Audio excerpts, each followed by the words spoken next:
Hey everyone, welcome to our new series. In this series, you will be learning in depth about Crossmint's Developer Console. So this includes everything from collections, API keys, no-code storefront, etc. In this video, I'll be quickly walking you through of what Crossmint's Developer Console looks like and how you can get started. The first thing you would need to do is create a developer account on Crossmint's console. For the sake of this tutorial and convenience, we will be using the staging console instead of the production console. So please create an account if you haven't already. Since I've already registered my email, I'm going to proceed with the tutorial and show you how to get started. So let's click on Dev Console. And you can see that I'm already logged in, but let me show you what the login flow would look like. So let me quickly log out. Okay, I've logged out. So now let me log in with my email.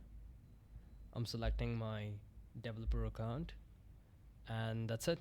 I'm good to go. So before we get started, let's quickly understand the difference between staging console and production console. So a staging environment is basically used to test new features and fixes under conditions similar to the production environment before they go live.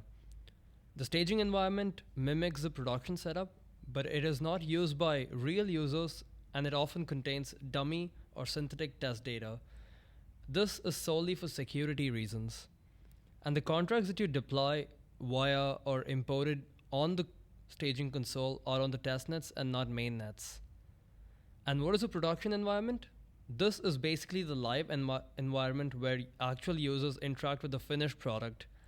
It handles all the real data transactions requiring strict data integrity and security measures. It also prioritizes stability, reliability, and performance with updates rolled out only after thorough testing in the staging environment. And any contract that you deploy or import via the production environment will always be on the mainnet instead of the testnet.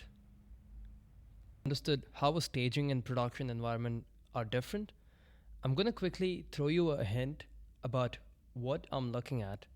So this that you see right here is my production console, and you can see the URL is crossmint.com/console/overview. And when I switch to the next tab, it'll show me that the difference is staging.crossmint.com/console/overview. And this is my staging console. The previous tab that we were looking at is a production console. So let me quickly close that. And for the entire sake of this tutorial, we'll be only using staging console. And since this is all for test and tutorial purposes, we'll only be sticking to the staging console. And now that we have that out of the way, let's focus on the tutorial. And this that you see right here is the console. And you can see quick subsections within the console, which is overview, collections, API keys, domains, webhooks, and members. So collections is where you can see all the created collections that you have and manage them. And API keys is where you can access your previously created API keys and also create a new API key. Domains are the whitelisted domains that you've configured. Webhooks are any webhooks that you want to add to listen to various events. And when you go to members, you can add any new members to the project that you're currently working on. And this is everything that you see on the console. And that's it for today's video. For this playlist, in the next video, I'll be walking you through collections. So this would include everything from how you can create a new collection, how you can import a new contract, and how you can manage your existing collections. And that'll be for the next video, so please stay tuned for that one and also watch it so you can get some more context on how you can actually deploy contracts using Crossmint's console. Thank you for watching.